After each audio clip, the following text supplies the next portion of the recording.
Naiknya harga cabai di pasar-pasar Kabupaten Banyuasin dikeluhkan konsumen rumahan serta kalangan pengusaha terutama rumah makan, sehingga diharapkan agar harga si pedas pun kembali normal.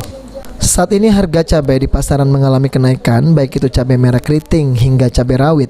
Di pasaran, harga cabai merah keriting dihargai Rp30.000 per kilogramnya, kini naik hingga Rp80.000 per kilogram.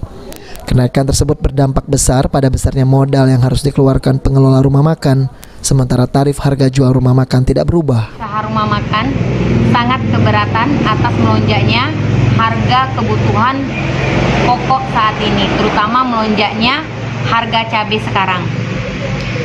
Bukan hanya kami saja merasakan dampak, namun masyarakat menengah ke bawah pun ikut merasakannya, apalagi di masa pandemi COVID-19 saat ini.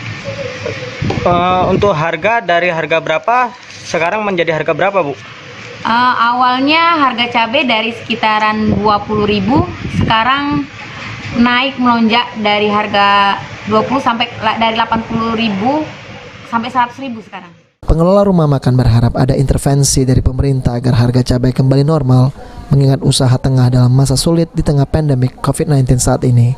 Sulaiman, PAL TV.